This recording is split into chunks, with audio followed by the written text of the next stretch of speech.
bahagia selalu.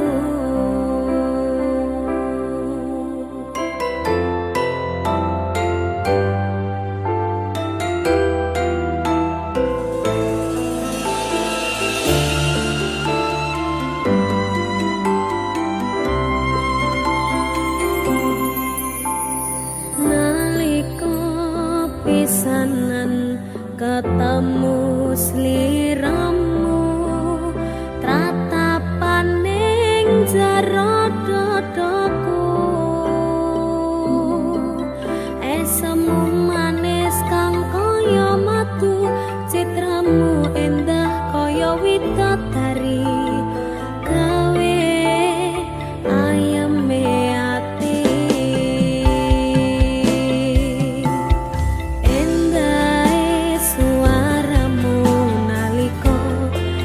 Tambangan ning ati rumangsa ketenan, Gusti tulungono kawula kang lagi gandrung ring wanita.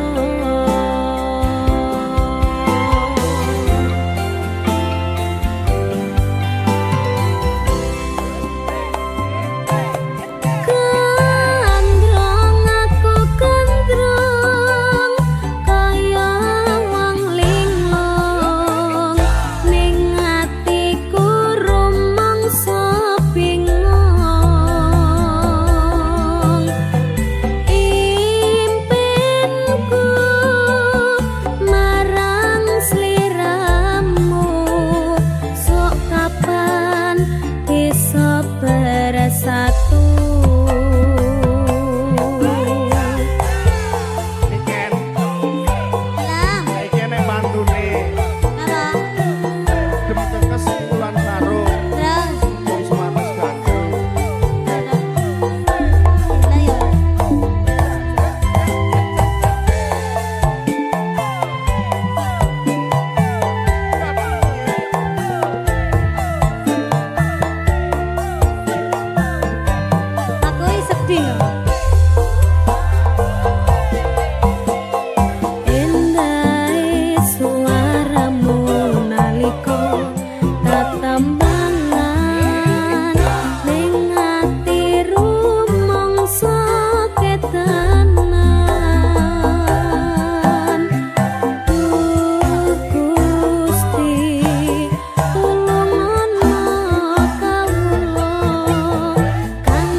tetap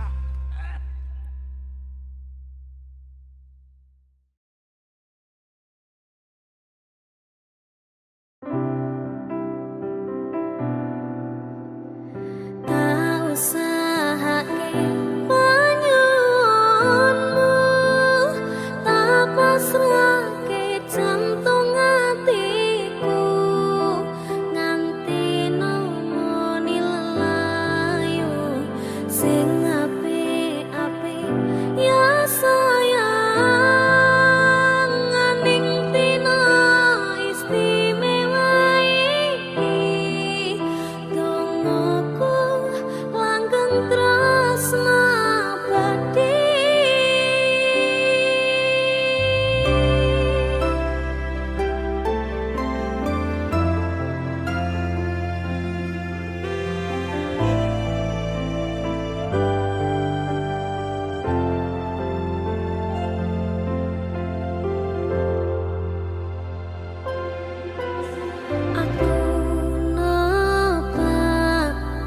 Isine pandongamu wis tak siapke, tak tunggu sliramu. Aku ngukir kata-kata romantis sing iso nyenengke kowe sing manis.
Terkesan biasa, rung iso ngene sing sempurna.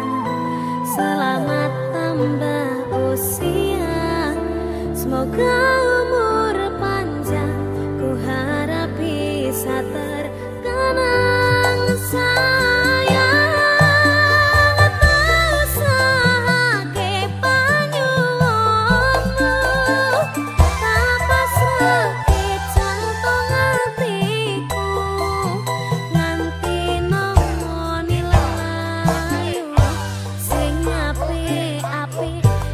Sayang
Pangi-pangi iki enek artine. Apa? Pangapunten nek liyane niki mboten mawon.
Minggu esok atus mrebot kas tipis ning resepsimu nyekseni ijab kabul kowe robojomu statusku mbiyen pacar saiki tamu undangan kelangan kowe aku oleh ijol prasmanan.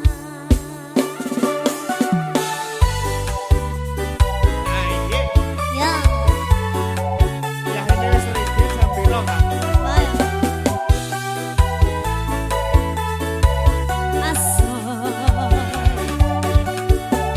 Mangan daging sapi karo maca Quran. Terus Nek kira dirapit jebul tamu undangan. oh, Mas. Rasane bingung isih ra percaya telung sasi wingi aku isih pacarmu setelah saiki ana wong liya rasa sedih pengen nangis tapi kok waku awale indah kini berantakan kabeh cerita mbok rampungi nganggo undangan aku gagah teko ning resepsinan kowe sesandingan tak tinggal nyanyi dangdutan aku ngerti yen atiku mung menggore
sayang dadi rapena atine.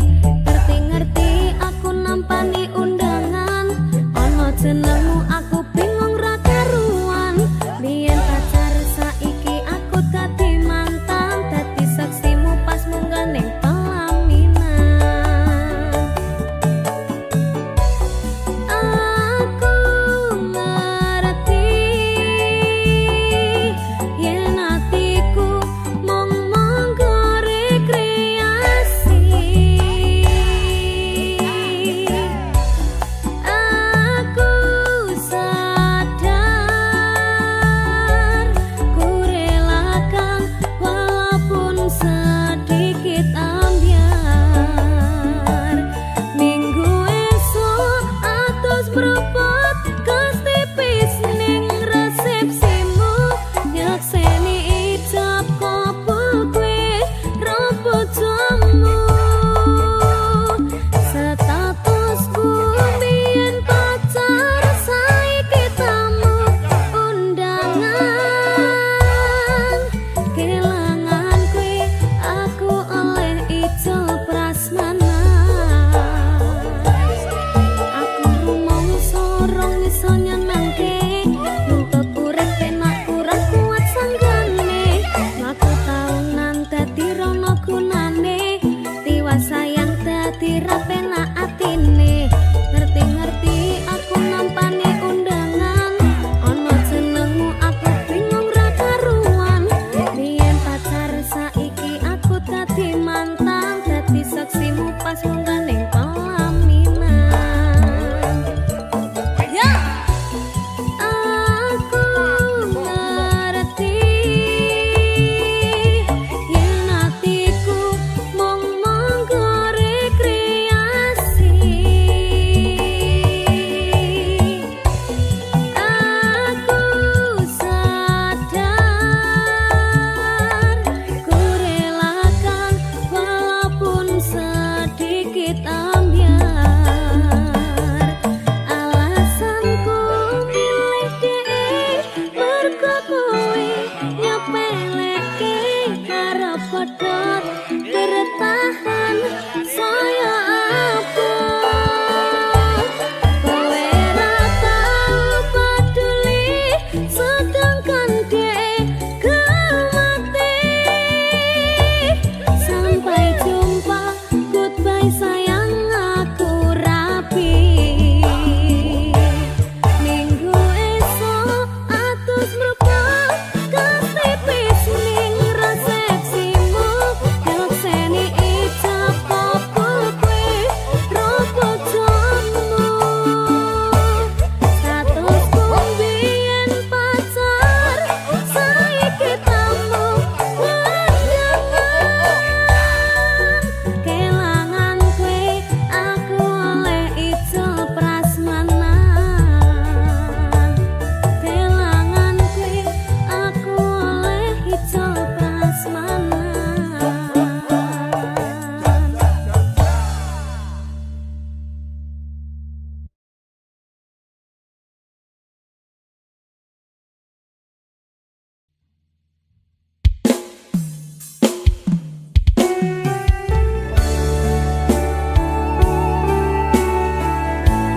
aku wis hafal tembok Sakinah lho.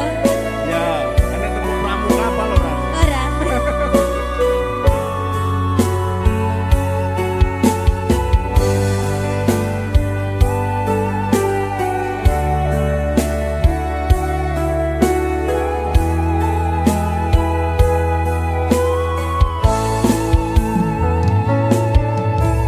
Tak ceritani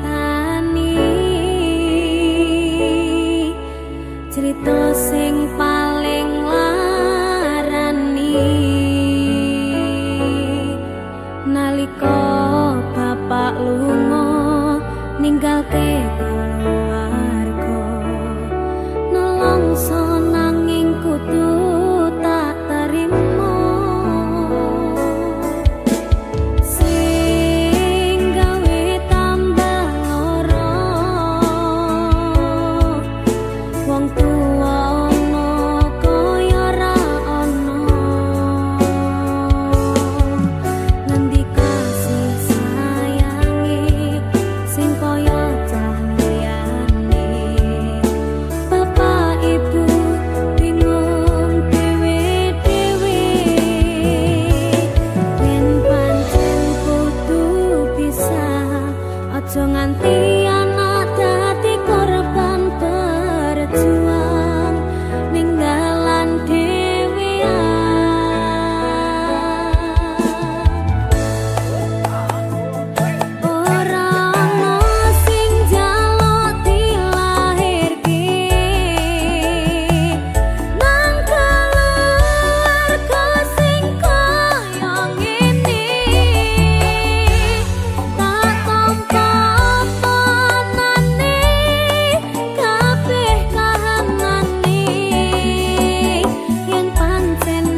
rasane kok padha tempe apa kaya ngene rasane wong ora duwe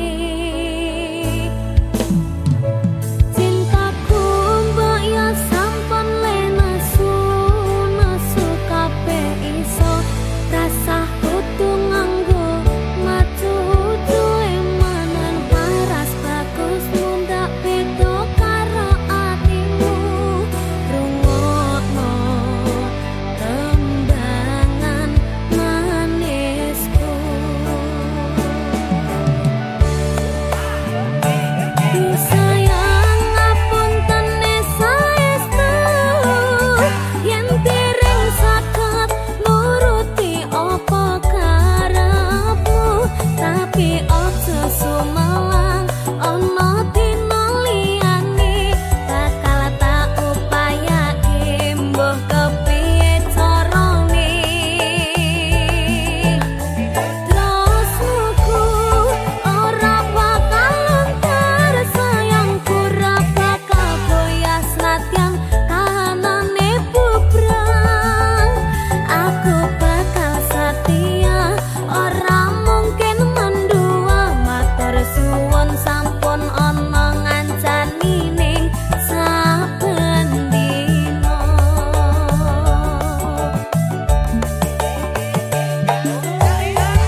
sliramu kang tansah manah atiku saben wengi ra bisa nendra netraku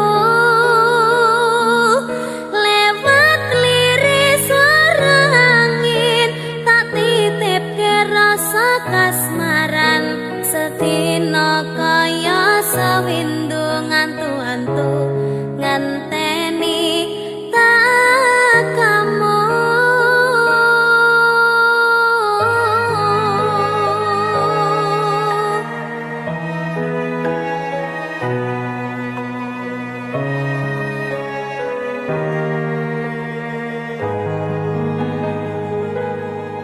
Padang bulan datari ngancani ati kang sepi gawe ngambar rasa angan iki anganku iki tanda yakti tresna ing ati kaya bulan menehi padang ing wangi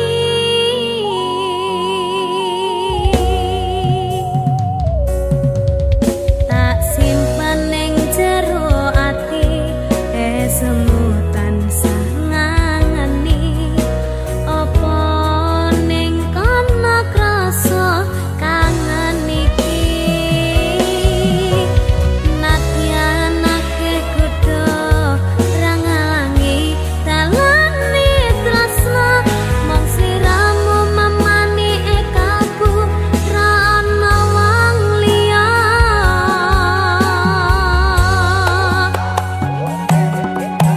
rungokna swara hatiku kang nandang kangen sliramu kang tansah manah atiku saben wengi ra bisa nendra netraku lewat liris angin tak titipke rasa kasmaran sedina kaya sawindu ngantu-antu ngenteni tak kamu. Niken tak titipne rasa kangenku lewat angin wengi Terus tak titipne rasa sayangku lewat soroting rembulan kang sumunar terus ngertenono yen tresnaku jembar kaya dene samudra biru terus ngerti ora Kak, aku maca Aku bareng ya tak ngerti ya.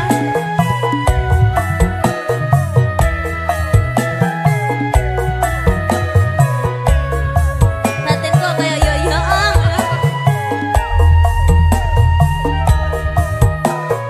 ya padang bulan datari ngancani ati kang sepi gawe ngambar rasa angan iki anganku iki tanda yakti tresna ing ati kaya bulan menehi padang ing wangi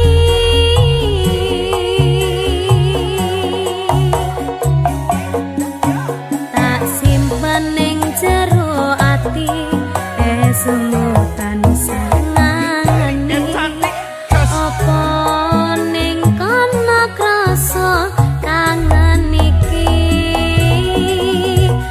nadyan akeh kudu rangalangi dalane tresna mong sliramu mamani ekabu ra ana wong liya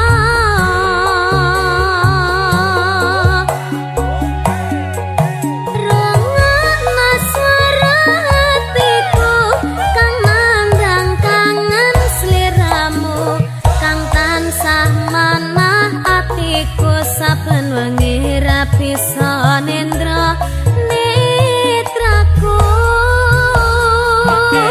lewat liris angin tak titipke rasa kasmaran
sasmita sang kumbang wewayang ngrangsang pucuk sarining kembang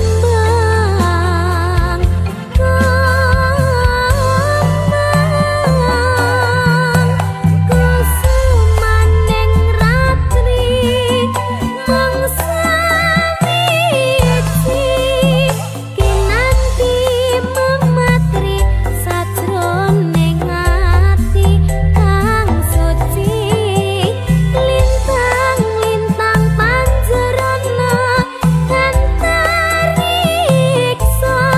animbengi ayu sang rina kusuma wijaya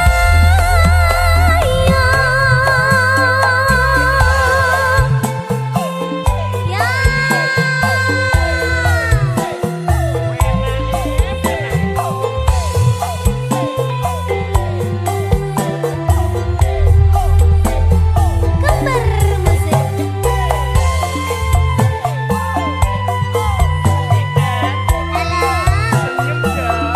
Paket mau senyum loh sampai untukku garing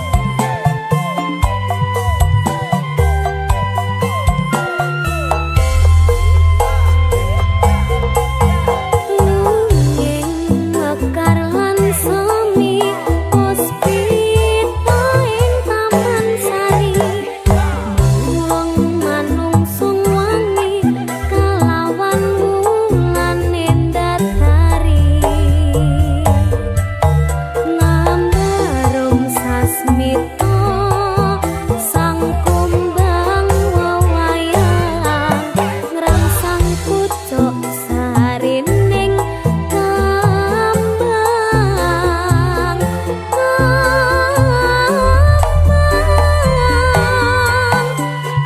kusumaning ratri mangsa wiji kinanti mematri sajroning ati kang suci lintang-lintang panjerana antariksa animbengi ayu sang rina kusuma wijaya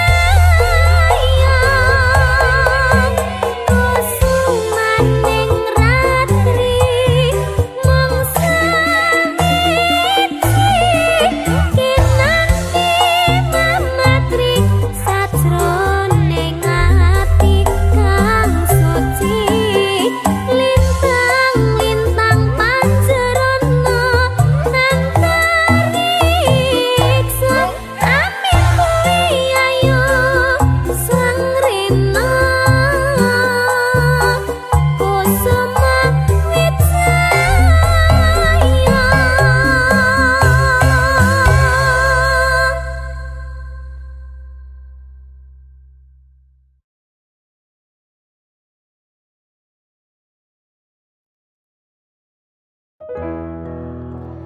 lanange jagat dadi kaya Arjuna rakakean crita susah seneng adepana geran aku lanang golek apa padange dalan ora terus takutang dadi lanang tenang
Simbo aku sing ayu dhewe, ijazahku SMP pengalaman ora duwe, paling penak rapi wae. Aku rapi, aku kenal cowok, irunge rada sempok, setengah tua, iki awak lagi bosok, raleh duwe saka Simbok, pengen nyambel renek Lombok. Kamu cakep bikin aku penasaran, oh ya, kayak artis yang turun dari sedan. Aku pusing karena selalu mikirin, ku bawakan dukun dari Magetan, Magetan ora mempan. Kadukun Jombang ora mempan. Kadukun Ngawi saya edan. Aku bunuh diri mangan duren satu litek, menek power sak nyeploke, enek bocah ganteng dhewe gawerene tak rapine. Pertamanya aku nggak mengerti kenapa ditangkap Pak Polisi, digebukin setengah mati, disuruh ngakuin barang bukti. Masalahnya karena narkotika, heroin, putau dan sabu-sabu. Wajahku dipotret wartawan sehingga fotoku masuk koran. Jangan bung, jangan menghisap sabu, larangan agama. Jangan bung, jangan membajak lagu, larangan negara.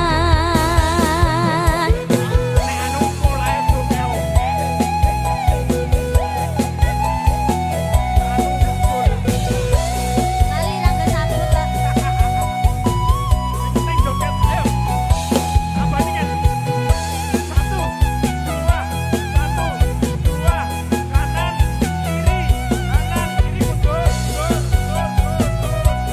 Terus ngawuren.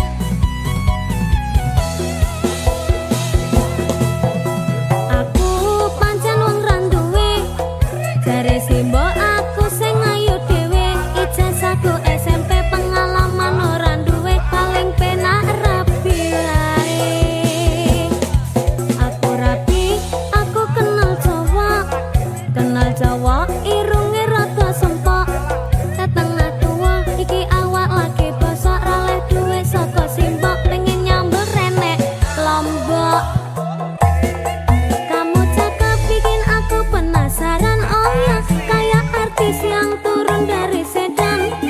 Aku pusing karena selalu mikirin, ku bawakan dukun dari Magetan, Magetan ora mempan. Kadukun Jombang ora mempan. Kadukun Ngawi saya edan. Aku bunuh diri mangan duren satu litek, menek power sak nyeploke, enek bocah ganteng dhewe gawerene tak rapine. Pertamanya aku nggak mengerti kenapa ditangkap Pak Polisi, digebukin